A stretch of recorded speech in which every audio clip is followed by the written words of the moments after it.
Good evening, everyone. The January 30th, 2025 meeting of the Community Commission for Public Safety and Accountability is called to order at 6:36 p.m. We'll begin with the call of the roll. Commissioner Gottlieb. Present. Commissioner Driver is present. Commissioner Minor. Commissioner Ruby Navarrijo. Commissioner Terry. Commissioner Wortham.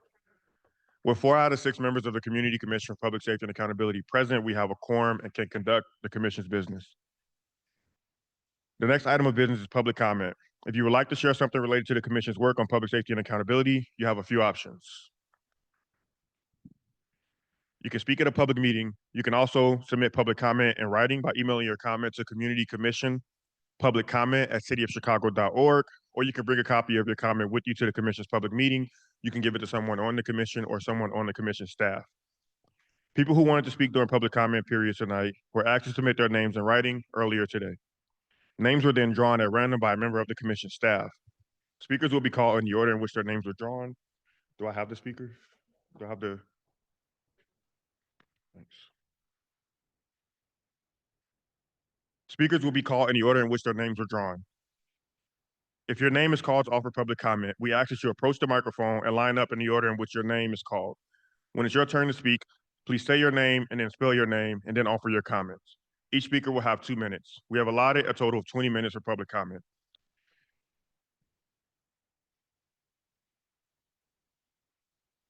I'll call you in threes. If you're not able to approach the microphone, please alert someone on the Commission staff. We'll bring one to you. Is this already 10? It's already 10 folks? Okay. Our first 3 speakers are Grace Patino, Elise Edwards, and Kamara S.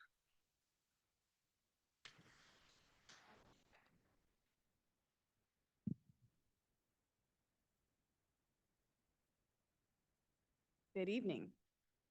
So my understanding is that there is going to be some discussion tonight, or maybe a vote or something around the idea of punting, drafting the ordinance around traffic stops, whether you guys will handle that or whether that'll be punted over for the consent decree to handle. And I just want to say, I don't think that it should be moved over to the consent decree. We worked and fought really hard for you guys to get the powers that you have now. And so I think that you should flex that power and be the ones to draft an ordinance around traffic stops. And I don't think you should relinquish that power for this matter. And I'm also hoping, I don't know if it'll be tonight or what, but if we can get some type of update around the task force that the mayor is putting together regarding the Oath Keeper officers. We just want to know as a community how we can be involved in that process and at what point we get to have a voice in that process. Thank you. Hello, my name is Elise Edwards. I am the Police District Counsel for 11. I am here to ask that we create a process within CCPSA for a CPD policy that ends pretextual traffic stops, limits the types of low-level offenses that could lead to a traffic stop, and ends consent searches during traffic stops. These stops disproportionately target Black and Latino drivers, leading to unnecessary harassment and trauma. I wanted to specifically talk about a scenario where someone who I knew in my community, someone who was a pillar in the community, their son was stopped by CPD. They were harassed by CPD. His car was tossed. It ended up having like 8 officers that were there. They gave him a bogus ticket. They asked for a white shirt. The white shirt came and backed up the officer. He had to take off work, go to court, and have this whole ticket erased, or they just threw it out because it was bogus. They gave him a ticket for having his car lights on while the street lights were on. If there is a way that I could tell you and express to you the trauma that it caused his mom, the trauma it caused his dad, his sister who taped it, and he himself, who would not even put in a COPA complaint because he was afraid of what CPD would do.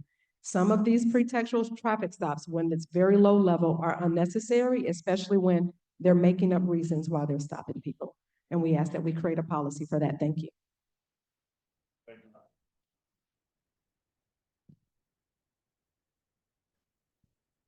Hello, good evening. Firstly, I wanted to say that I think that the CCPSA may be misinterpreting its role in building community trust with CPD. Um, if an auto technician is taking a jackhammer to your transmission, you would want to stop that person and have them removed from your vehicle. If a manager or a foreman at a work site is operating their shop in a way that exposes workers to toxins and carcinogens, that foreman or manager should be separated from the workers and removed from that work site. So CCPSA should not be fostering an abusive relationship between the people of Chicago and CPD.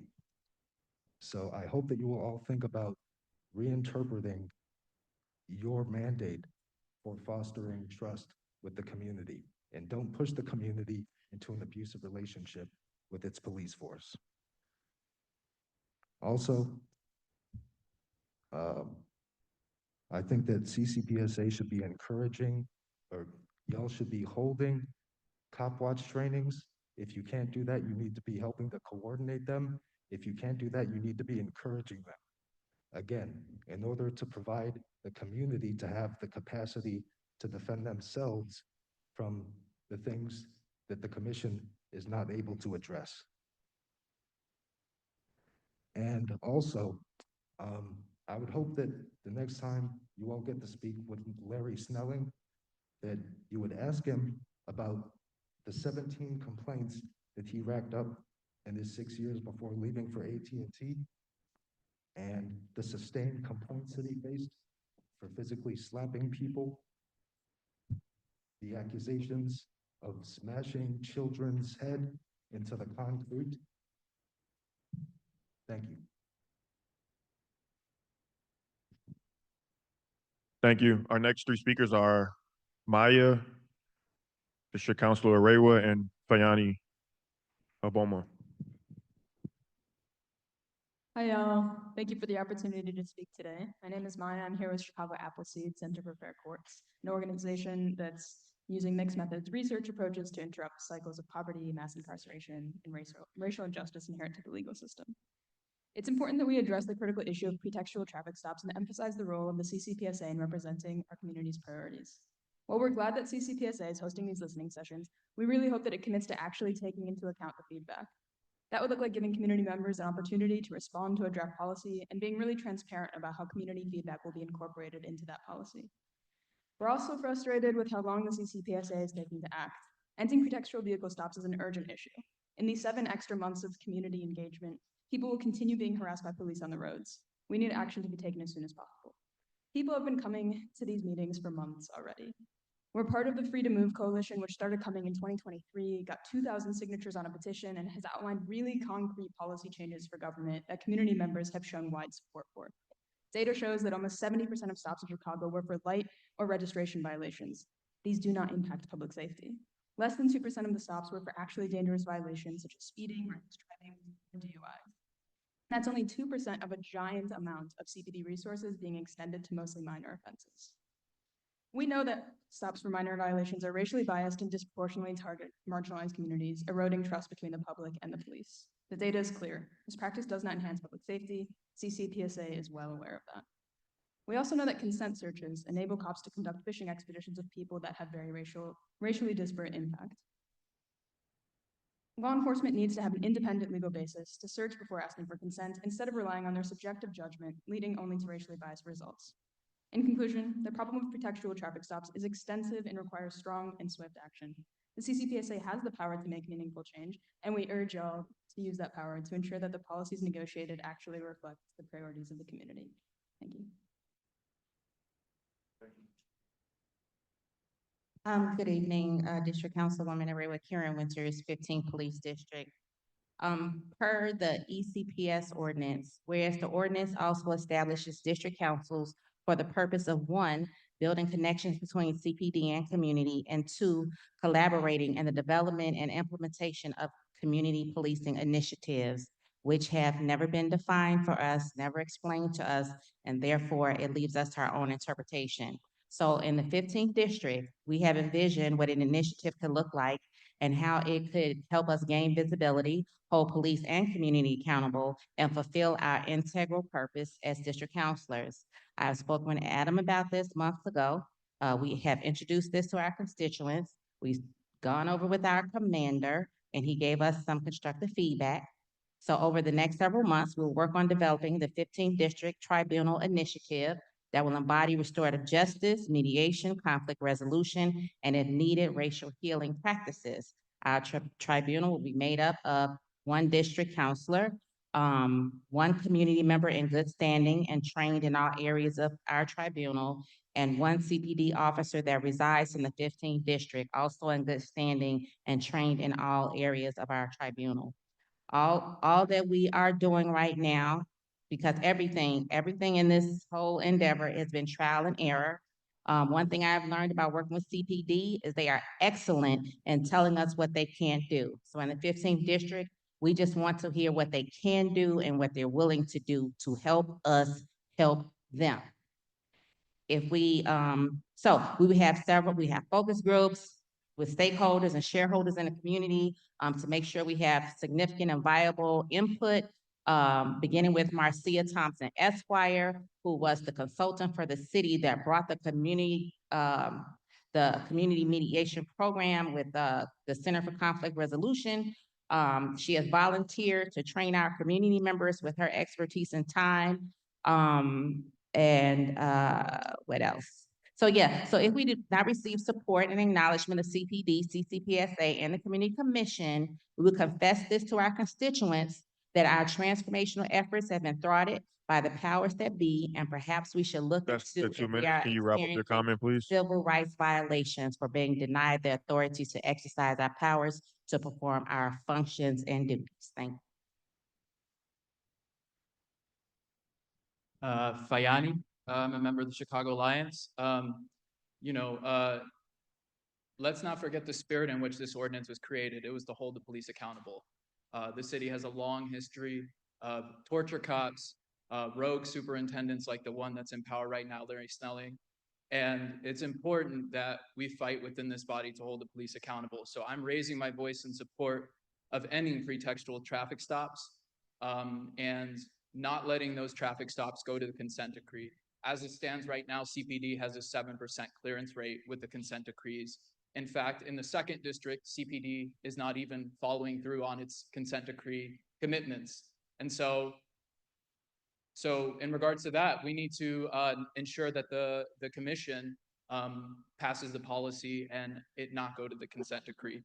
And thirdly, in the spirit of the police department not wanting to be held accountable, there are these oath keepers in the force who have not been held accountable. And it's important that the commission follow through on its 2025 priority that investigations of officers with hate group ties be done by COPA instead of the BIA. The police should not be investigating itself. It can't investigate itself. And BIA doesn't even have subpoena power. So COPA should be investigating this. And lastly, in the creation of the task force, because we were told by the mayor that the task force was in the process of being formed, we want the commission to ensure that community input is taken in to ensure that the task force actually follows through on investigating and rooting out white supremacist extremists from within CPD. Thank you. Thank you. Our last 2 speakers are Alderman Daniel Espada and District Councilor Beth Rochford.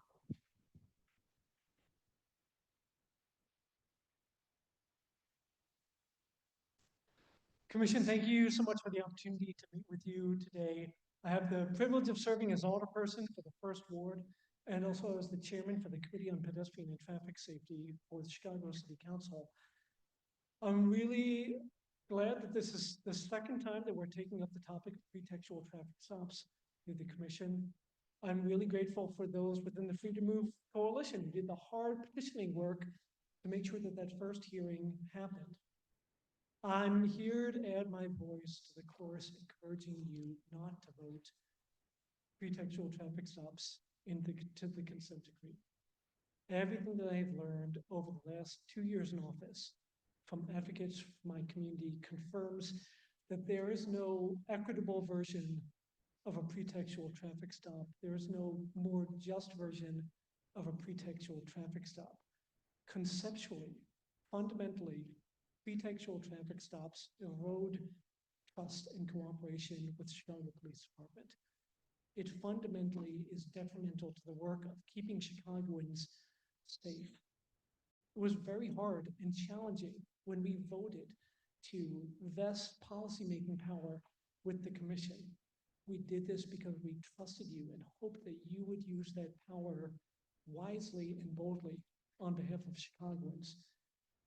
I don't want to read about non-concurrence at some point. I don't want to read about best efforts through the consent decree. I really want to read and encourage and applaud you all in making bold policy writing choices on behalf of ending pretextual traffic stops for Chicago. Thank you.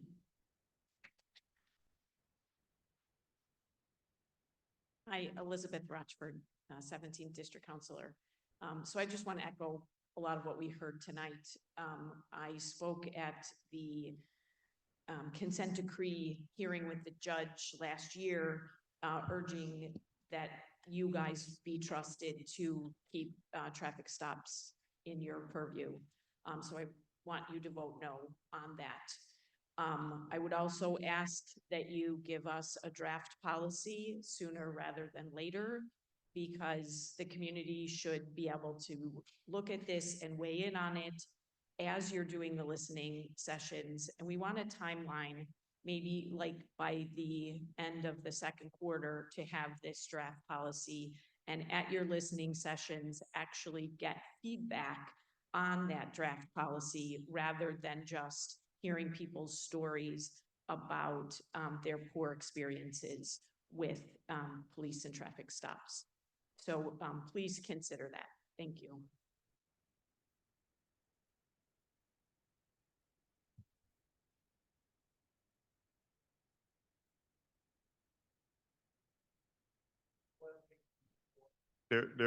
We actually do not take questions from the floor. So we've reached the end of our public comment period. Thank you again to all our, actually, we had nine speakers who signed up. So there is a 10th spot. If you would like to come to the microphone and make your comment, I will allow that because we did not have a full 10.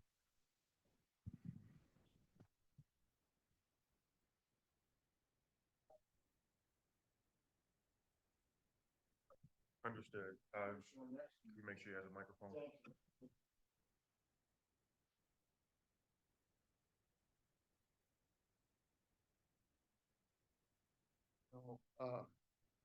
I represent the 17th and the 19th and the 20th police councils. I bounce around Lincoln Square, Ravenswood. And I've started that about 14 months ago. And 14 months ago, there was a lot of evidence coming in about civilians within the police force. More civilians within the police force. And there is much evidence to show that Houston, Los Angeles, New York, and even Las Vegas they're killing us in terms of keeping homicides down to a level. I've got the specific numbers here, but I am tired and frustrated, and I get angry when things don't happen, when the evidence is there for such a long period of time. And I think even Superintendent Snelling made a note of that when we were at the Irish Center, but the question was not asked back at him as to how is that going, how many civilians have been hired, and what are we going to do next? Because there is a huge difference in homicides in particular when civilians are doing the work that cops really don't have to do, like chasing parking issues. End of story. Good enough? Thank you. Can you say your name for the record, please? Pardon me? I didn't hear you say your name. Can you state? Thank you. No problem. We've reached the end of the public comment period. Thank you again to all of our public speakers. We value your input. The next order of business is approval of minutes. Before today's meeting, draft minutes of the commission's regular meeting held on December 12th was shared with all commissioners. Are there any corrections to the draft minutes that have been circulated? You good? Hearing none, I move to approve the minutes. I second that. I've moved to approve the minutes of the commission's meeting held on December 12th. It's been seconded by Commissioner Gottlieb. Is there any debate on the motion? Hearing none, we'll now move to a vote. All those in favor, please signify by saying aye. Aye. Are there any nays? The ayes have it. The motion is approved, and the minutes for the December 12th meeting are approved. The next order of business is approval of the commission's 2025 regular meeting schedule. Before today's meeting, a draft schedule was shared with all commissioners. Are there any corrections to the draft schedule that has been circulated? Hearing none, in accordance with the Illinois Open Meetings Act, I move to approve the commission's 2025 yearly schedule. Second. I've moved and it's been seconded by Commissioner Gottlieb to approve the 2025 CCPSA yearly schedule. Is there any debate on the motion? Hearing none, we'll now move to a vote. Those in favor, please signify by saying aye. Nays? Are there any nays? Hearing none, the ayes have it and the motion passes. Our next order of business will be a vote on General Order G01-11. Community Commission and Public Safety and Accountability and District Councils, as well as a sub-policy G01-11-01, Community Commission for Public Safety and Accountability Ordinance. Commissioner Wortham will present from the Policy Working Group. All right, thank you, Commissioner Driver. Good evening, everyone. So under the CCPSA ordinance, as was articulated a little bit earlier, the commission has the authority to review, develop, and approve Chicago Police Department policies known as general orders, as long as they are outside of the jurisdiction of the consent decree. Last April, the commission received a new draft of General Order G01-11 from the Chicago Police Department that outlines a set of guidelines and requirements for how the Chicago Police Department engages with the commission and our district councils. So the background of this order demonstrates how the commission works to represent the interests of all 22 police districts. At the end of 2023, district councils fulfilled their ordinance requirement and proposed a set of priorities for the commission for 2024. Those priorities included the development of written processes and expectations for how Chicago Police Department works and collaborates with the Community Commission for Public Safety and Accountability. In turn, the commission included the 2024 goals for Superintendent Snelling to produce these written guidelines. That led to the creation of the first draft of General Order G01-11. So we've worked with the Chicago Police Department from the policy work group perspective on the general order for 9 months, and are ready to entertain a motion for passage of the order. G01-11 establishes the following, please bear with me. It educates Chicago Police Department members on how the Community Commission for Public Safety and Accountability works, including roles of the commission and the district councilors. It includes a suborder, G01-11-01, that lays out information on the CCPSA from our ordinance. It establishes an authorized designee in the superintendent's office to oversee coordination with the CCPSA. It sets an expectation that the Chicago Police Department commanders attend commission public meetings with their district, and it encourages other members of the Chicago Police Department to attend as well. It lays out a process for the commission and DCs to submit requests for records, information, and data, which will be documented, tracked, reviewed, responded to, and transmitted. It states that commanders and captains should make efforts to attend district council public meetings, but if unavailable, designate a supervisor to attend the monthly district council meeting. It also states that the district council may request in writing for the Chicago Police Department to not attend, citing specific reasons, and the commander may determine whether or not attendance is required. We want to highlight there that it is very clear that a district council cannot prohibit a commander from attending a meeting. It further states that the commander will collaborate with the district council to explore other options, such as non-sworn Chicago Police Department members or CPD members opting to not wear their uniforms or expose their firearms while in attendance. It dictates that Chicago Police Department members designated to attend a district council meeting shall make efforts to actively participate when requested by the district council, given reasonable notice of the topic at hand. It establishes regular check-in meetings between the district councils and the CPD district leadership with an expectation that the commander will strive to attend. It requires a district level CPD point of contact for the district councils, which should be a supervisor, but might vary depending on what the district council needs. And of course, the commander's discretion as well. It provides a way for district councils to request speakers from the Chicago Police Department. It encourages the Chicago Police Department to work with district councils to find other useful community engagement strategies. It establishes training requirements and calls for CPD to work with the CCPSA to develop joint training opportunities with the district council commissioners and CCPSA staff. We're almost there. And finally, it states that the commission and the DC members will be included in CPD's overall community engagement plans and the development of policies and trainings. So summarizing all of this, the point is the commission through the policy work group and also input, of course, from all the commissioners and the district counselors went back and forth for several months on this to try to incorporate feedback from the department, from the commission, from the community, to come up with an order that assists both the department and district councils and the commission with working together as best as possible, because after all, that is the point. So the commission has worked hard on this order, reviewing different versions, all of which are on the website, our website. Throughout the process, the commission, oh, I already said that. So the point is, we incorporated feedback from everyone, the district counselors, the commission, the community, and we believe this order will provide a good baseline for how the Chicago Police Department collaborates with district councils and provides direction for the future, really, of this collaboration. Provides more awareness for who we are as a commission, who district counselors are among the members of the department, and hopefully just cultivate a greater working relationship. So with that, does any commissioner wish to make a motion to approve GO 111 along with the accompanying suborder GO 11101? Oh, me. I move to approve GO 111, GO 111, and the accompanying suborder GO 11101. Second. It's been moved by Commissioner Wortham and seconded by Commissioner Gottlieb to approve GO 1-11 and GO 1-11-01. Is there any debate on the motion?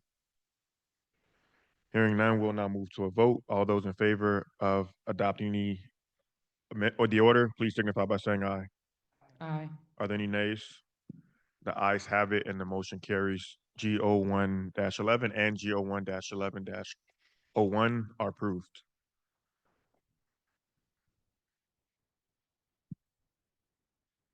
Our next order of business is an amendment to the public comment and decorum section of the bylaws. Prior to this meeting, all members of the commission received copies of this amendment.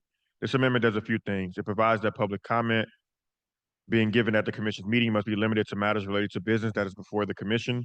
Comment of a personal nature unrelated to the operations or business of the commission directed towards individual commissioners, employees, or CCPSA or any other individual is not permitted. It further provides that unauthorized remarks, stamping fee, whistling, and similar demonstrations are prohibited during any meeting of the commission, and that during any meeting of the commission, people must not interrupt the commission's proceedings or the comments of any person recognized by the chair in any manner, make profane, vulgar, threatening, abusive, disruptive, and slanderous remarks, display disruptive behavior, including disruptive or disrespectful conduct towards others during presentations, display demeaning, discriminatory, or harassing behavior and speech directed towards others, hold, wave, or display any banner or sign in any way that causes a physical hazard or blocks another person's view of the proceedings, and refuse to follow the instructions of the chair or comply with these policies or any other rules governing the commission's proceedings. People who engage in behaviors prohibited by this amendment will be asked to cease engaging in the conduct. If it continues, it will result in removal. The amendment goes on to further update our public comment and decorum section of the bylaws. The full update will be available on our website if the vote to adopt this amendment prevails. Are there any questions from the commission? I have a comment. I also move to recommend additional language, in addition to the language that we have proposed before us. I would like us to adopt the language that I sent to CCPSA staff. Can you hear me? Can you hear me? Can you hear me better now? Okay. I recommend that in addition to this language, we move to adopt language that I sent to CCPSA senior leadership on December 12th.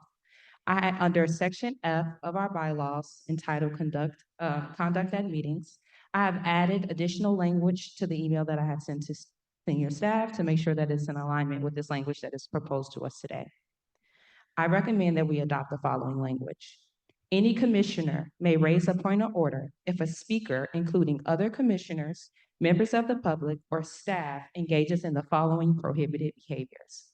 Language or conduct specifically directed at individuals' personal characteristics, private life, or affiliations that is intended to demean, intimidate, or harass.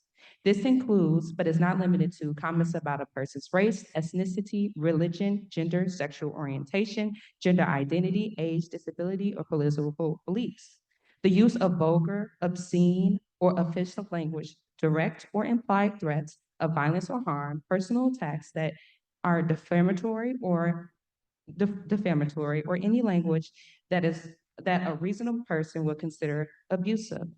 Any action that intentionally impedes the orderly conduct at a meeting, including but not limited to shouting, interrupting speakers excessively, refusing to yield the floor when recognized, engaging in personal arguments with other attendees, or creating a physically intimidating or hostile environment.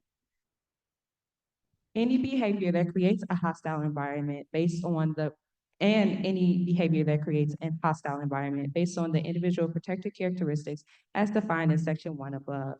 This prohibition applies regardless of the target status, commissioner, member of public, CCPSA employee, or other individual. This is the language that I would also like to be adopted.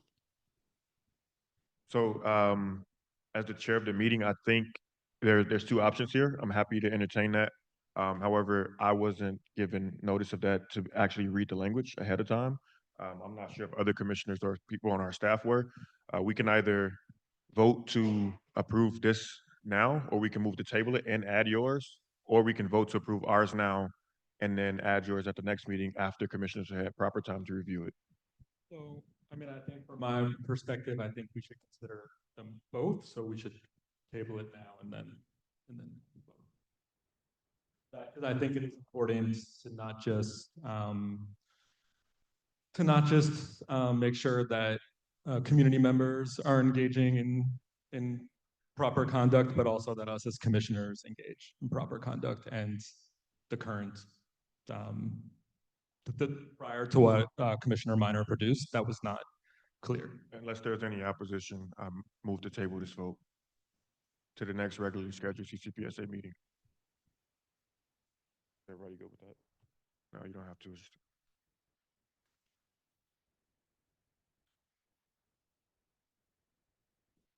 The next order of business will be the appointment of members to the Non-Citizen Advisory Council.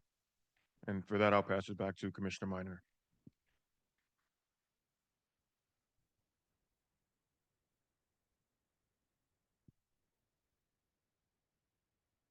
Thank you, President Driver. We are excited to have the Non-Citizen Advisory Council join the commission as partners to improve public safety. The purpose of the Non-Citizen Advisory Council is twofold per our ordinance: to ensure that the commission's meeting is high standards of inclusivity, access, and partnership with our immigrant and newcomer community, and to provide meaningful perspectives, input, and guidance to the commission on policies and issues that most impact non-citizen Chicagoans and their loved ones. One of the most important issues for us is ensuring that those who serve on the Non-Citizen Advisory Council can maintain their privacy. We know that this position provides undue scrutiny or exposure. As a commission, we will work to reduce the risk as much as possible.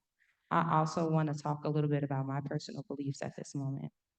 The current federal administration's policies make it even more critical that our immigrant and newcomer communities have a protected and empowered space to influence public safety issues. I firmly believe, and I say I firmly believe, that the fate of our communities are inextricably linked. The connection is evident in the current federal challenges to the very definition of a naturalized citizen, including ICE deployments in Puerto Rico and the harassment of Native American tribes. These incidents are deeply disturbing. It is crucial to remember that the 14th Amendment's protections for naturalized citizens were originally designed to safeguard the descendants of enslaved Africans like my own family. These protections allowed individuals to escape discriminatory Black codes and racial intimidation in the South.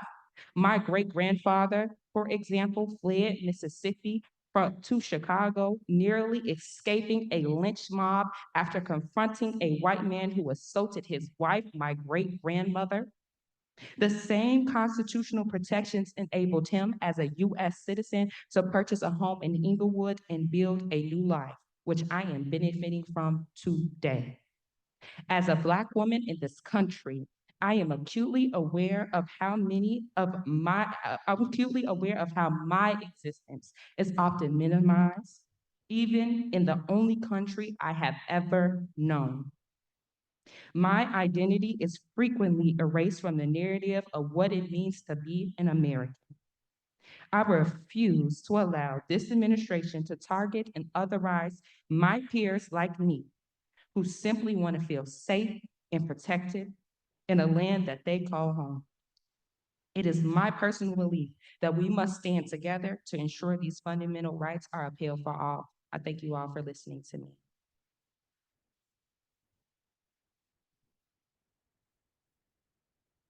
First, we want to extend our thanks to individuals who served on the previous NAC with the interim commission and the work they did in elevating the community concerns to the interim commission. Today, we are excited to announce nominees for the next NAC. We have 4 individuals who have been nominated for today's appointment to the NAC. These individuals offer diverse perspectives, both in their personal and professional experiences. These individuals are a part of a process, but not the end. We continue to receive applications as we're still working on recruiting more folks to this body. We are particularly interested in expanding language and cultural diversity within the NAC. I also want to talk a little bit more about the process. Commissioner Navarrijo and I have been deeply committed to building a board that truly reflects the diversity of Chicago's immigrant and newcomer population. We have actively employed community organizing principles in our recruitment efforts, including developing an outreach tracker to meticulously document our phone calls and emails to organizations serving individuals from diverse backgrounds. These organizations have been instrumental in recommending potential applicants. I personally reached out to groups such as the Muslim Civic Coalition, the Coalition for Better Chinese American Community, United African Organization, Greater Cambodia Society, and AMP.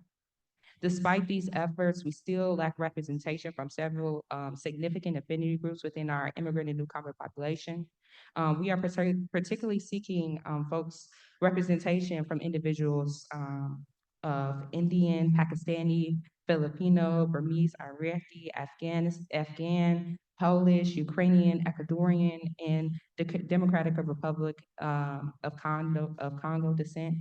These communities currently have no voice on the board, and we believe it's essential to be truly representative on the board and include backgrounds that are often less represented in spaces like the commission. Any recommendations, and I mean any recommendations or outreach that you can do will be a great benefit to the productivity of this advisory council. So thank you.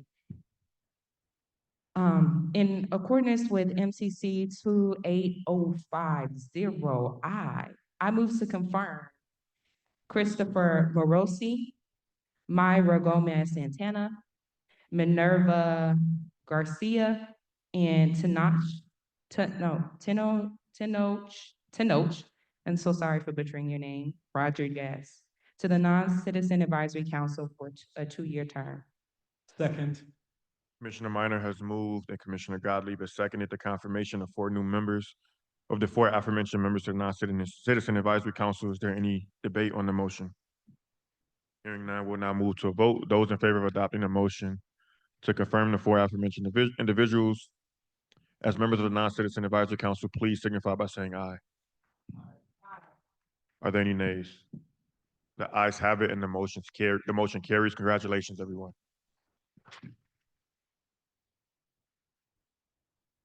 Our next order of business will be the consideration and approval of the goals for the COPA Chief Administrator, the Police Board President, and the Chicago Police Superintendent. A very important part of the Commission's oversight responsibility is to set strategic goals and expectations every year for the leaders of the 3 entities that we oversee. The ordinance that created the commission says that the commission must set goals at the beginning of each year, and then at the end of the year, do a performance assessment where we look at how much progress they made towards meeting the goals that we set. Here's a timeline of where we are in the process. The process started in November when the commission sent recommended goals out to COPA, the police board, and the police department. On December 1st, when the superintendent, the COPA chief, and the police board president all submitted draft goals. During December, commissioners reviewed the draft goals, met with the three leaders, and drafted proposed goals. At the end of December, after holding discussions with each agency, the commission gave the superintendent, the chief administrator, and the police board president the commission's proposal for the goals for the next year. CPD, COPA, and the police board then had around 2 weeks to propose changes to what the commission has laid out. The commission has taken that input, along with input submitted by the public, to draft final goals, which will be discussed today. The final goals will be available on our website at the beginning of February. This mandated process is the first step towards evaluating each agency head at the end of the year. These evaluations will be based on standards established within the final goals. As part of the year-end assessment, the commission will do a written evaluation of the progress the superintendent, the COPA chief, and the police board president have made towards those goals.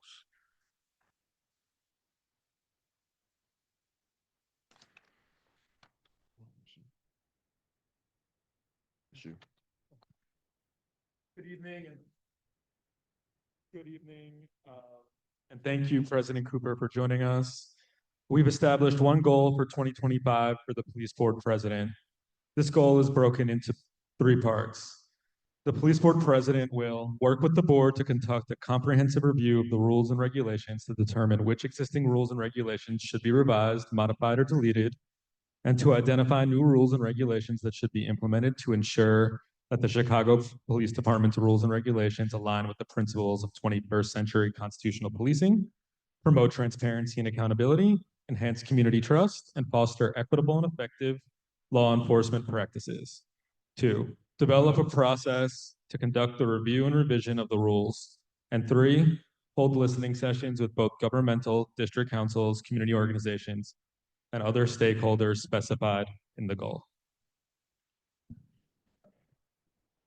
Thank you, Commissioner Gottlieb. Are there any questions or comments on the proposed goals? Hearing none, we will now give Police Board President Kyle Cooper 5 minutes to discuss the goal and the process and to indicate whether he accepts and commits to the goals. President Cooper.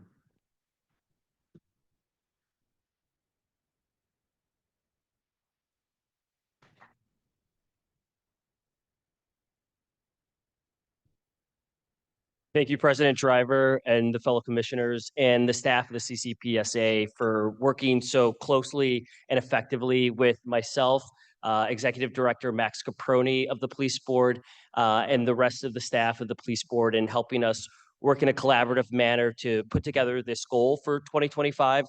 This goal is in addition to the regular work that the Police Board does on an annual basis of handling disciplinary cases, handling appeals by applicants to become Chicago police officers, and deciding disagreement cases between the superintendent and the chief administrator of COPA when it comes to disciplinary, the decision to bring disciplinary decisions. You know, we're really looking forward to beginning this process of evaluating and determining what rules and regulations of the Chicago Police Department need to be modified, updated, redrawn, or discarded. It's been several years and in fact decades since there's been a systematic overhaul of the rules and regulations of the department. And for example, during the December CCPSA meeting, one of the commissioners brought up that one of the rules and regulations that currently is in practice prevents Chicago police officers from smoking pipes on the job while they're on duty. And while that is certainly a laudable goal, it doesn't necessarily reflect the practices that currently take place on a day-to-day basis involving policing in the city of Chicago. And so one of the things that I know I'm most interested in looking forward to, and I know that the board is having conversations with members of the public, the district councils, the commissioners here, the police department, the unions, and all the stakeholders who have an interest in making sure that Chicago is not an outlier when it comes to having rules and regulations that govern 21st century policing in the United States. And I'm looking forward to having that conversation and having the public also participate. And so with that, I accept the goals and thank you for your collaboration and work in getting that together. Thank you.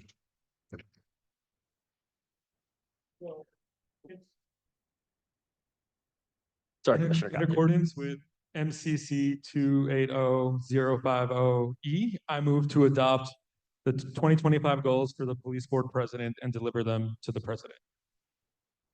Commissioner Gottlieb has moved to adopt the 2025 goals for the president of the police board and deliver them to the president. Do we have a second? Second. It's been moved by Commissioner Gottlieb to adopt the 2025 goals for the president of the police board, and it's been seconded by Commissioner Minor. Is there any debate on the motion? Hearing none, we'll now move to a vote. Those in favor, please signify by saying aye. Are there any nays?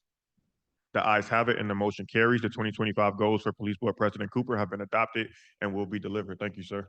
Thank you, Commissioners.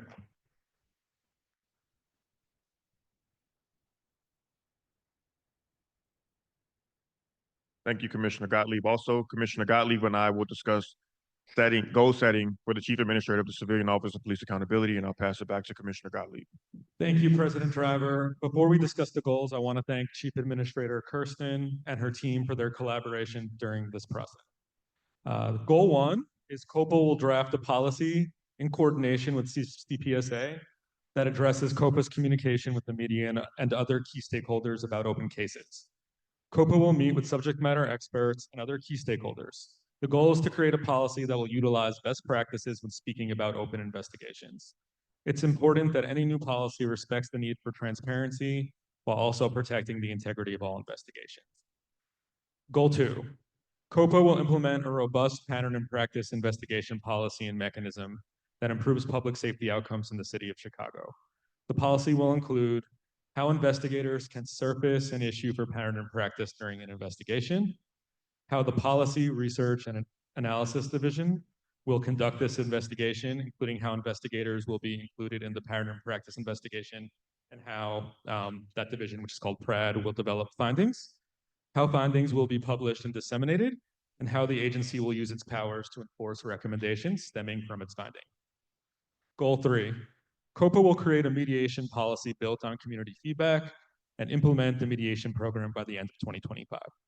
This policy is something our district counselors asked us to include in this year's goals, and their feedback will be part of the process as COPA works towards completion of this policy. And Goal 4, implement a finalized policy that defines and supports a collaborative relationship between COPA and CCPSA.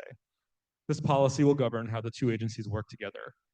Creating clear procedures and guidelines is critical for the two agencies to work collaboratively.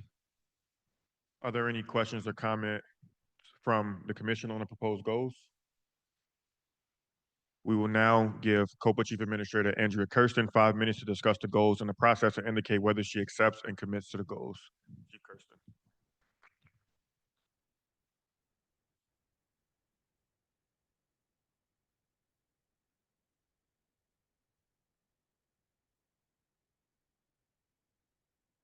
Good evening, and thank you, commissioners, for the opportunity to be here. Hello, members of the public. I'm excited to be joined tonight by a lot of members from COPA's leadership team and other staff that support the critical work of our agency. I want to echo what Commissioner Gottlieb said about the collaborative process between CCPSA and COPA in the development of these goals. I think this is my third goal-setting journey with the commission, and I think you all have improved your approach each time, making it more rooted in what the feedback is over the year, and also making it more of a dialogue. So I appreciate that opportunity. I spoke a lot last month about each of these 4 goals, so I won't belabor those points much, other than to just touch on the fact that Goal 1, relative to transparency and public communication about our work, is of critical importance. And I believe the commission and myself and my staff share and recognize COPA's need to be independent in the remarks that we make, in the materials that we release, in the decisions that we render, but also that there need to be guidance and policy that support all of those decisions, that's understandable and available to the public and governed by best practices. So we look forward to the opportunity to develop that goal or that policy. With respect to the pattern and practice investigations goal, that is something, again, that we're really excited to be able to make significant progress on in this coming year. For the first time in COPA's history, we actually have a policy research and analysis division that is fully staffed. When I became chief administrator, there were really no dedicated full-time employees assigned to that work. So creating that unit and really making it a robust mechanism within our agency is something that's happened and finally come to fruition just in November of 2024. So we're really excited to work with the commission moving forward in that space. With respect to the mediation policy goal, I didn't even get 5 feet into this meeting before a district council member asked me about mediation. It is one of the single most important topics on the minds of, yes, Elise, I was talking about you. No, I love the question. I love the question because I think people get really excited about mediation and for good reason. Mediation provides an opportunity to take what could be a complaint that maybe we could investigate and maybe we could recommend discipline. But instead of taking that path, mediation allows for an opportunity to develop a conversation, to perhaps gain understanding between the police officer that was involved and the community member that was involved, allowing a neutral third party to facilitate that conversation, hoping to create transformation as opposed to, an end result that may or may not really change people's understanding of one another's experience. So we're really excited, and our director of mediation is here with us tonight as well, Daisha Mohammed. Many of you have already met her, and her work is well underway. And then finally, with respect to goal 4, I think earlier in the night, we heard a lot about CPD's new policy relative to their relationship with CCPSA. As always, CPD sets the mark in policy development. And so I think it will be easy for COPA to follow suit and develop something that will better inform our staff and your staff as to how our agencies can best work together. So I appreciate the opportunity to develop these goals and look forward to the success that 2025 will bring for my agency. Thank you. Thank you, Chief Administrator Kirsten. Is there a motion on the proposed goals for the COPA Chief Administrator? In accordance with MCC 280050E, I move to adopt the 2025 goals for the Chief Administrator of the Civilian Office of Police Accountability and deliver them to the Chief Administrator. Is there a second? I second. Commissioner Gottlieb has moved to adopt the 2025 goals for the Chief Administrator of the Civilian Office of Police Accountability and deliver them to the Chief Administrator. Commissioner Minor has seconded. Is there any debate on the motion? Hearing none, we'll now move to a vote. Those in favor of adopting the motion to adopt the 2025 goals of the Chief Administrator of the Civilian Office of Police Accountability and deliver them to Chief Administrator Kirsten, please signify by saying aye. Aye. Are there any nays? The ayes have it, and the motion carries. The 2025 goals for the COPA Chief Administrator, Andrea Kirsten, have been adopted and will be delivered to Chief Kirsten. Thank you.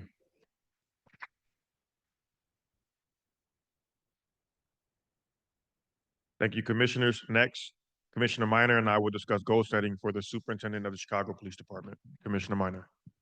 First, I'd like to thank Superintendent Snelling and his team for their collaboration during this goal-setting process. Commissioner Driver and I have had productive meetings with the superintendent over the past several months to establish these goals. In 2025, the commission tried to incorporate results that center timeliness and quality.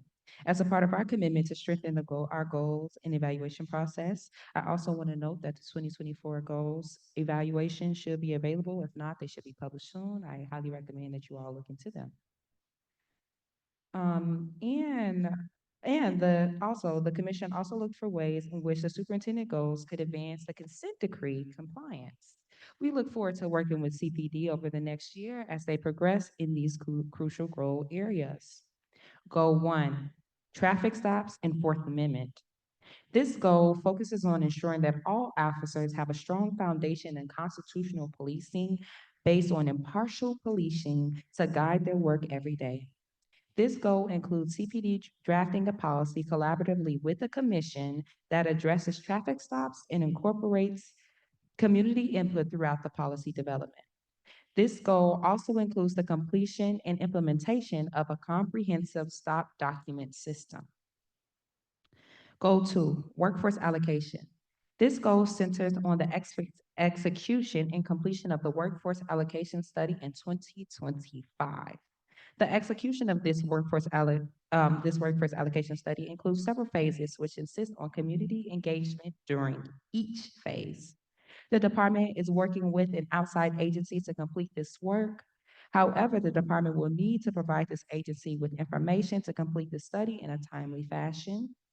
This goal also includes a deliverable where the department reports publicly on their internal approach for managing department resources while the workforce allocation study is ongoing. The commission has a representative on the steering committee for the study. President Driver participated in the first workforce allocation study steering committee, which held their kickoff earlier this month. Goal 3. Implementation of GOA 03, prohibition on criminal and biased organizations. This goal centers the implementation of the association orders, which forbid CPD members from associating with or supporting groups that are criminal or hate or bias-based groups. This goal focuses on establishing a mechanism to track complaints tied to the general order, regular and public reporting on violations of this order, and training and processes for investigating and reporting any reported violations on this order. Now I will turn it over to Commissioner Driver to discuss the last 3 goals.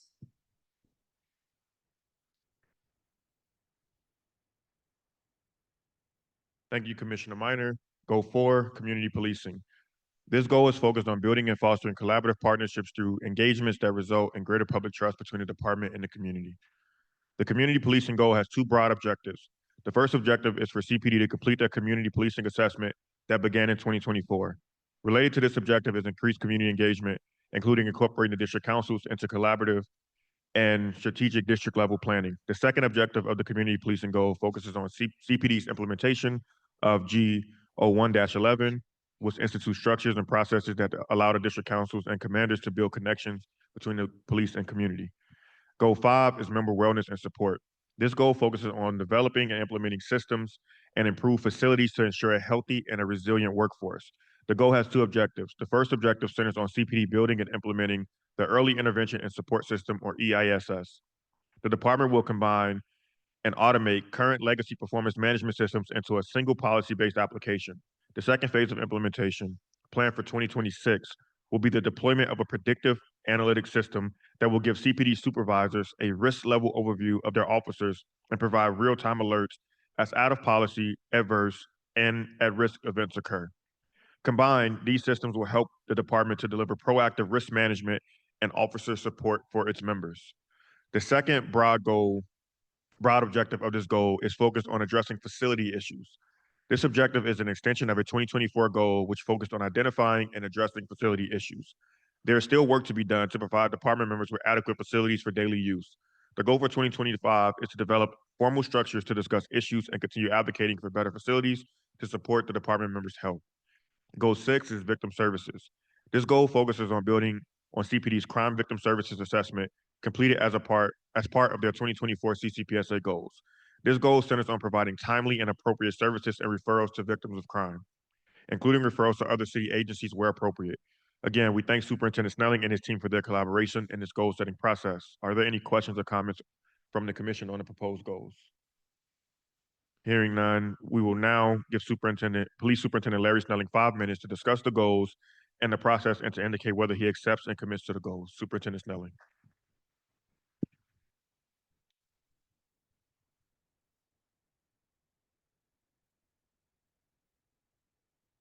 Good evening, everybody. I'd like to say good evening to the community and to the commission, and thank you for your collaboration on this. The first thing I'd like to do, instead of just going through every single goal, there are things that I know that are important to people in here, and I listened to some of the things that you said, and I'd like to address some of those things as I'm going through our goals. You know, our first effort is to make sure that we can protect the public and make sure that the public is safe. Now, in order to do that, we have to work together. So in order to do that, we have to build trust. Now, building trust is not something that happens overnight. I've heard people step up to the mic and speak about certain things, maybe some trauma that you feel from a stop or an encounter with a police officer. We know that right now, there's nothing that we are going to say or going to do that's going to instantly regain your trust. Because if you feel in some way that you've been harmed, it's going to take time to rebuild that trust through repetitious actions. That's the goal of the police department right now. Now, that being said, in order to build trust with our police department and our community members, we have to first acknowledge some of the things that have affected our police officers. Our police officers, the people who are on the ground, have been given orders, previous administrations, and maybe some of those things have led to the work that those officers have done that has eroded trust. Now, I don't hold those officers accountable for that. I hold leadership accountable for that. If we want to change and transform a department, we have to start with leadership, and that starts with me. So when we start with our leadership, we enforce the training, the rules and regulations that we make changes on, it's going to be effective for our police officers. So when our police officers have been traumatized or feel like they've been through some trauma from the leadership in this department, we now have to make sure that we step up and repair our officers and build that trust with our officers. Once we can do that through wellness, we now have a very well-trained police department with officers who are available to the community with a clear understanding of what it is the community needs. That's my job. I want to make sure that our officers are safe. In order to do that, everyone has to be safe. And we're going to continue to build on those officers. So I know I skipped over to the officer safety or the officer wellness goal, but let me start another one, the traffic stops. I've heard people here and they talk about the commission and their role in traffic stops. I don't know if people believe that the commission has not had a role or they're not stepping up. I can tell you this right now. Every time we meet, they express how much they want to have a seat at the table and they want to be involved in the policy development around traffic stops. And I welcome that. We've done it, we've sat, we've talked about these things, and it's extremely important that we understand that policy development is not just about the Chicago Police Department, and it's not just about the Community Commission on Public Safety. It's also about the input from our community members and the coalition. We're going to take everything into consideration when we're redoing our policies. Now, if it goes into the consent decree, and I said if it goes into the consent decree, here's what's important to understand. We can develop a policy, but what about the sustainment when I leave? How do we know that the next administration will continue those policies? There has to be some place where we sustain it. So if we put it in the consent decree, we know there's going to be sustainment. One of the consent decrees that people praise all the time is LA, which took 10 to 11 years to complete. This does not happen overnight, but we are focused on making sure that it does. So again, I want to thank the Community Commission for their part in this, their diligence, their resilience, and making sure that during these meetings that they maintain their position in helping us develop policy around this. There was another question asked about civilians. We've hired approximately 160 civilians in 2024. I take this seriously because if the police are siloed from the community, we don't truly have a good understanding of what's going on and what they're thinking. But now if we're working together, the community now starts to understand the police and the police now start to understand the community. We can work better because of it. It's not simply because we want to get police officers out of roles that civilians can do. We want civilians there so that we can learn from each other and teach each other. That's another extremely important part of it. So we do want feedback, even if it goes into the consent decree. Anything that we do that goes into the consent decree, we want feedback.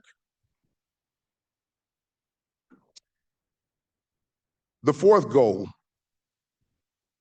when we talk about collaborative partnerships, community policing, the key here is to get all of our officers community-minded. Every single officer, every single stop, every single encounter that we make with our public, we want to make sure that our officers are doing it respectfully. We want to make sure that our officers are policing constitutionally.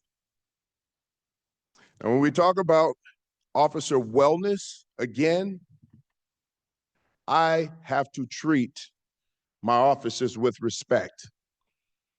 I have to treat my officers like human beings because that's exactly what they are. They see trauma on a regular basis. They see people who have been brutalized, women who have been sex trafficked, children who have been molested and abused.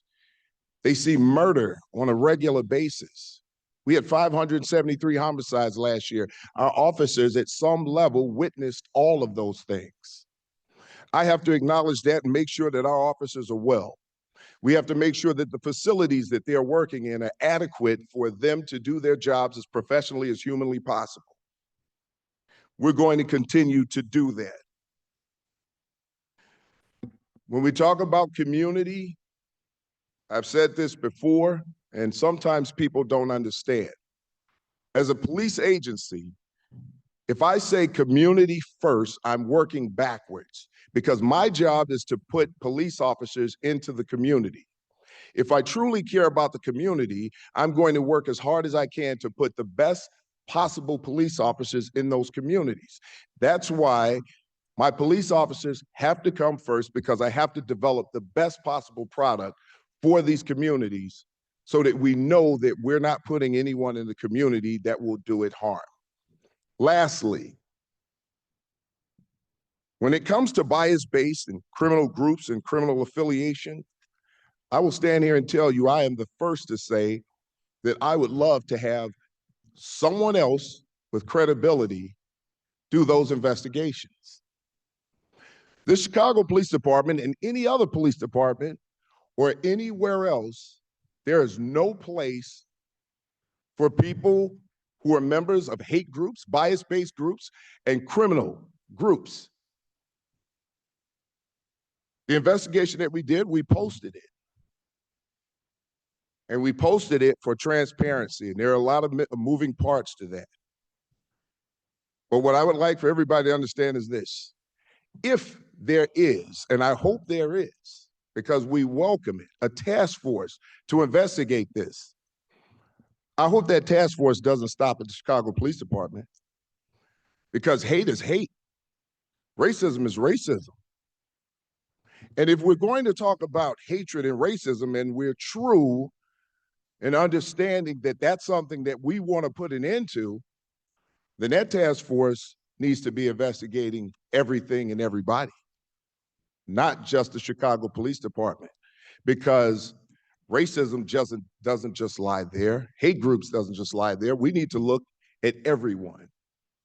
So if we're serious about moving forward and making sure that we are developing in a way where we're working together, these are the things that we have to do. Now, I'm dedicated to making sure that we get these things done. I'm willing to speak with, listen to, and talk to anyone as long as we're looking to get better together. The DNC worked because we all worked together. It wasn't just about the police department. We worked with our community members. We spoke with every agency and every department. And this is how we got to where we needed to get.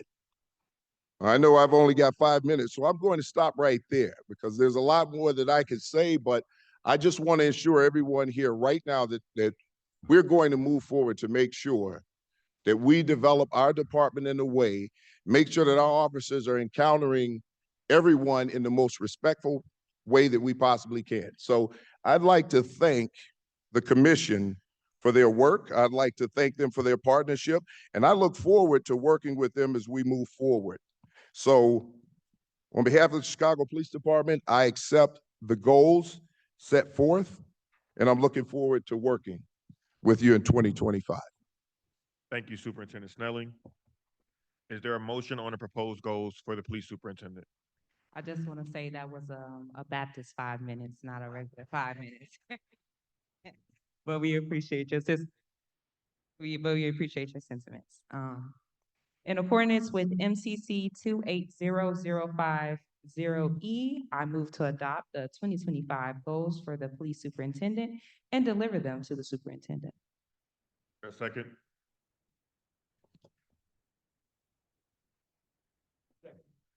Commissioner Minor has moved and Commissioner Gottlieb has seconded the adoption of the 2025 goals for the police superintendent and have them delivered to the police superintendent. Is there any debate on the motion? Hearing none, we'll now move to a vote. Those in favor of adopting the motion to adopt the 2024 goals for the police superintendent and deliver them to the superintendent, please signify by saying aye. Are there any nays? The ayes have it and the motion is approved. Thank you, Superintendent Snelling. Thank you.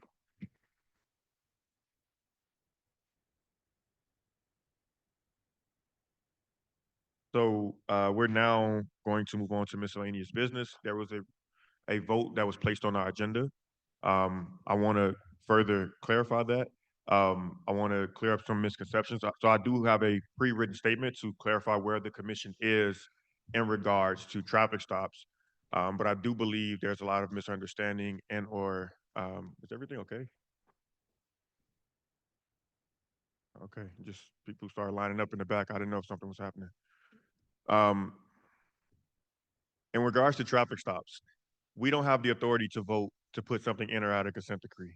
That is not something like if I wanted to today, if I took that vote, it would be strictly symbolic because we do not have that power.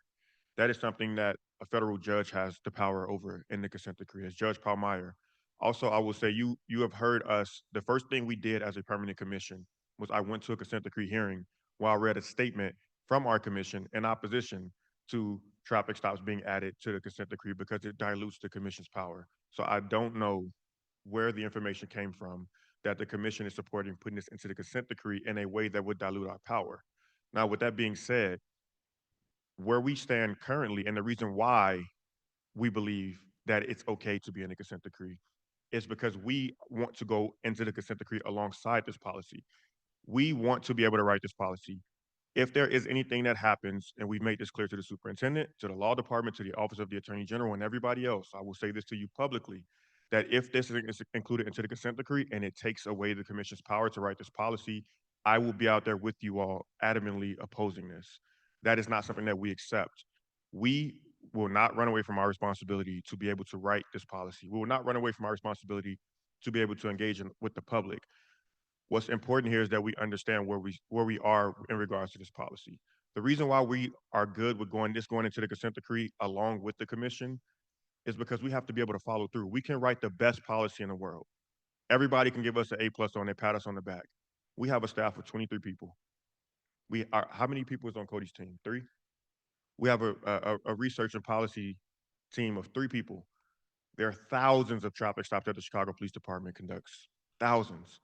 If we write the best policy in the world and we have no means of enforcing that and no means of analyzing that data, it's a disservice because we'll never know if it's actually being sought out, if it's actually being followed through on. So the goal here is for us to go into the consent decree with traffic stops. We write our policy in the same way that we always have. And then we have the resources of the independent monitor, the attorney general, and the consent decree to help monitor that. That's our goal. That's where we stand as a commission. If there's anybody on the commission that feels differently, they can feel free to say that. The second thing is investigatory stops are already in the consent decree. The commission has no authority over anything that's in the consent decree. We're talking about traffic stops. Investigatory stops are already in there. Those two policies need to work together. It makes sense for this to be in the consent decree. We are not running away from our responsibilities. We're not running away from writing this policy. No one on this stage, I think no one on this stage supports that.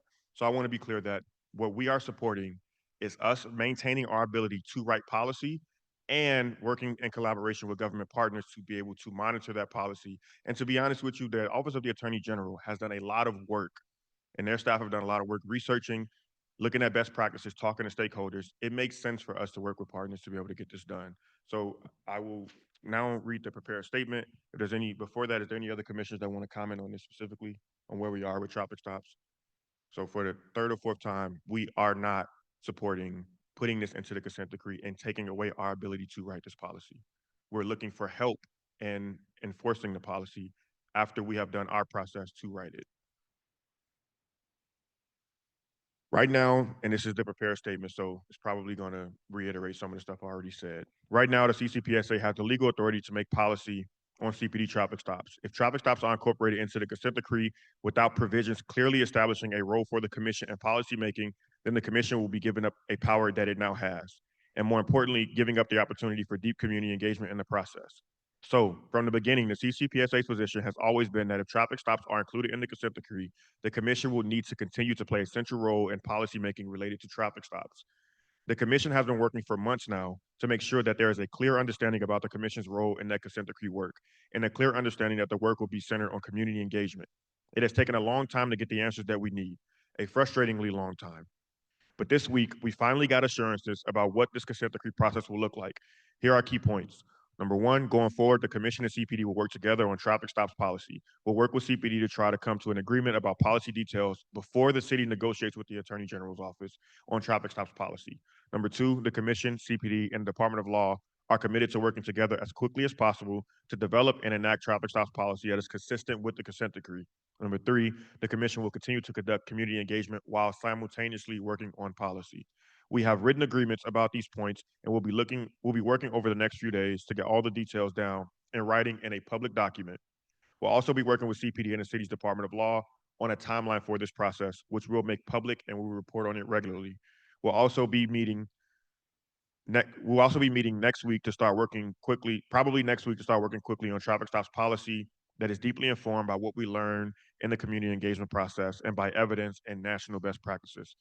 The community engagement process will include several components.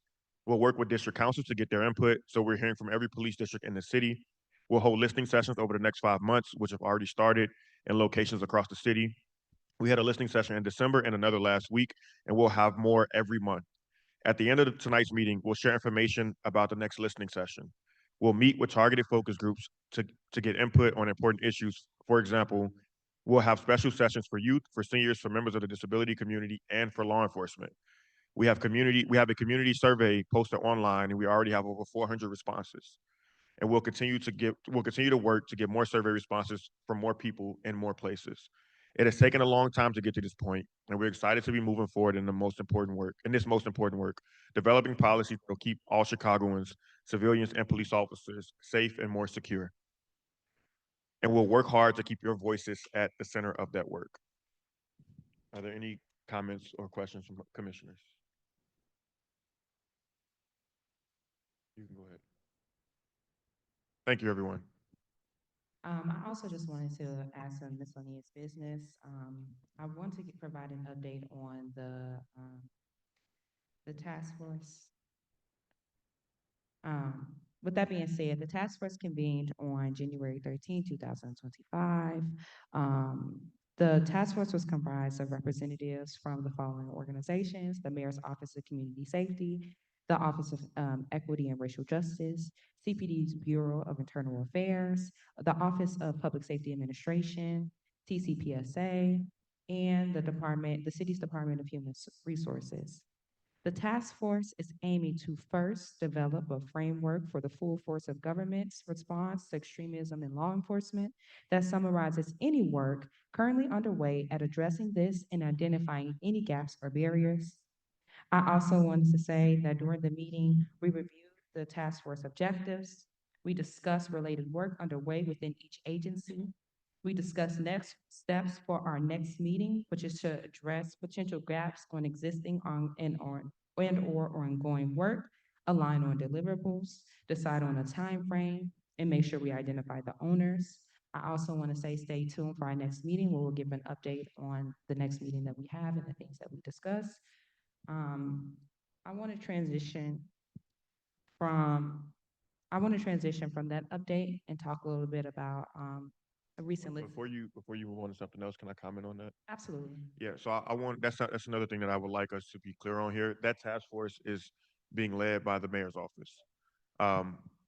we're happy to use our meetings, part of our meeting time to provide updates here, but we can't control that task force. That is the mayor's office. If you have questions about it, Commissioner Minor, I believe, sits on the task force.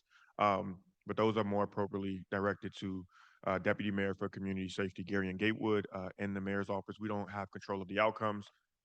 The information that Commissioner Minor just read is the first time I've even known that they've met and what they have going on. So I want to be clear about that too. That we're happy to take your input back to the mayor's office, but if you want a more direct line of approach, I would recommend that you reach out to Deputy Mayor Gatewood and the mayor's office. I just want to react and say, one thing that I definitely will be evaluating in that meeting is making sure that all of our meetings are publicly available. Again, I am just a part of this task force. I'm excited to be a part of this task force because I'm committed to the mission, and I know that you all have called for this task force to convene, so I consider it a win. But as Anthony mentioned, we do not have our authority over this task force. We're just participators in it. But with that being said, I think that some good work can come from it. So I'm definitely open to talking about the task force, similar to how we will provide updates for like the workforce allocation study, which we're also members of in, right? And I think it's super important for you all to be aware about how we're using our resources and using our time as commissioners. I want to transition, if that's okay. If there's any other discussion, I'm open to it. Okay. I want to transition to some reactions that I heard from community regarding our most recent traffic stop listening session. I was in the room, but I heard directly from community members expressing, deep disappointment from the last listening session. I was present and witnessed a tense interaction between a community member and a commissioner. One community member even shared that they had a reluctance to continue engaging with us, expressing their beliefs that their experience are not valued. I had a conversation with my fellow commissioners today about that. Well, not all of my fellow commissioners, the ones that was available for a particular OMA compliant meeting. And so that if we OMA compliant, we had to break off in silos of two. And as you all know, our workload is very expansive. And so I haven't had a chance to engage with everyone like I would have wanted to. But with that being said, I just talked about some of the feedback that I received and some of the concerns that I heard. Why I do not believe, and I want to be very clear, that I do not believe that this interaction or its aftermath was intentionally malicious at any point. But with that being said, I feel like I have an obligation to sincerely apologize to those who felt left out, for those who feel like they cannot come back, for those who feel like they're not welcomed in our meetings. I want to say that that is not true. I want you to continue to show up and know that your input is crucial.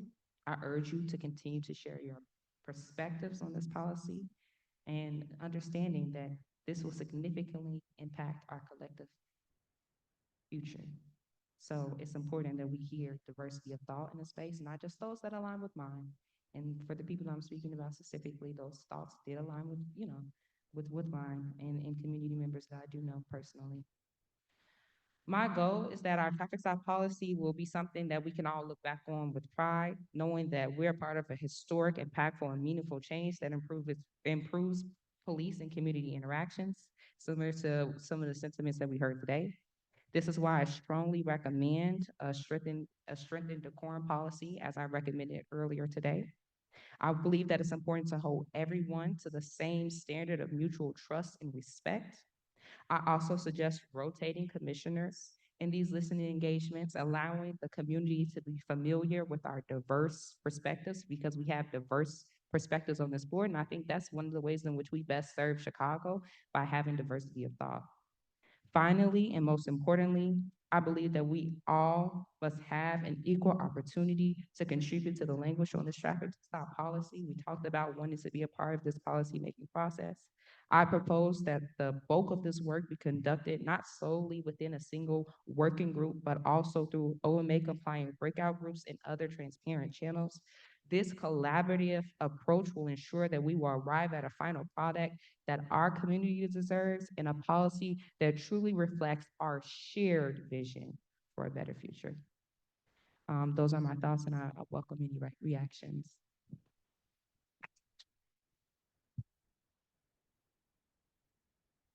All right. Well, thank you so much, Commissioner Minor, for bringing that up. I'm really excited to address this since I was actually one of the commissioners who sat to hear the listening session on Friday. So I won't beat around the bush. I suppose, because you and I have not spoken today, what you're talking about is an interaction that happened at the end of the meeting. So what I'm going to say about that is I would encourage everyone here to go watch the video from our meeting because it's publicly available. And what I have always said since joining this commission is we do have a diverse city. We have a diverse city with diverse opinions. Unfortunately, what we have heard at this meeting and at the listening sessions largely represents one perspective on traffic stops, which is totally fine. I would like to hear that perspective. But what I'd also like to do is make sure that our meetings are open and welcoming for people who have a different perspective. I've said that at this meeting. I'm probably going to now say it at every single meeting until we have a final policy, because I have heard from members of the community, and community, of course, is a word that's been used in different ways and weaponized, but I see community as many things and many perspectives. I have heard from members of the community that they don't feel welcome at our meetings because of some of the aggressive language and behavior that some people have displayed. So it's very important for me to say to people that you are welcome no matter what your perspective is. I'm going to speak directly to what happened on Friday. Most of the people who spoke had a particular perspective. Two people who spoke, well, one person who spoke asked a specific question about police department policy. Initially, Commissioner Terry and I didn't answer the question because that wasn't the format we'd set out for the meeting. But when another speaker in her remarks indicated a kind of a question or a lack of understanding of existing policy, what I said was, I believe it's incumbent upon us as a commission, if we're going to have listening sessions, to ensure that the public at least has information about what policies currently exist. I specifically said, the public might not like the existing policies, and that's why we have this whole body and this work. But I do think we have a responsibility to provide information where the information will be useful for the conversation. And so I just want to be super clear about that, because I, of course, don't like if anyone felt like they can't come back to CCPSA meetings, but I do think it's fair for the commission to be responsive to all questions and all concerns, not just a particular perspective. And I want to make sure that we reiterate that, because the tables can turn quickly depending on where we are. So one meeting might have a heavily attended perspective from one side of this issue, and then you could go to a different part of the city and everyone could be saying something else. And so we want to make sure that we're making ourselves available to hear all of those perspectives. And that is what I worked hard to do on Friday, and what I will continue to work hard to do as a member of the policymaking work group going out on these listening sessions. So thanks for bringing that up, and I'm glad to have had an opportunity to address it.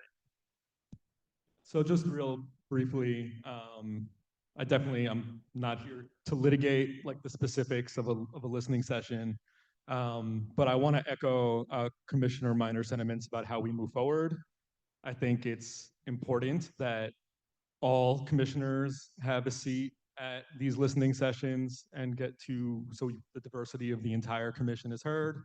And I also think it's critical that we make sure there are mechanisms that are in place to ensure that the entire commission gets the draft language about the policy, not just one working group.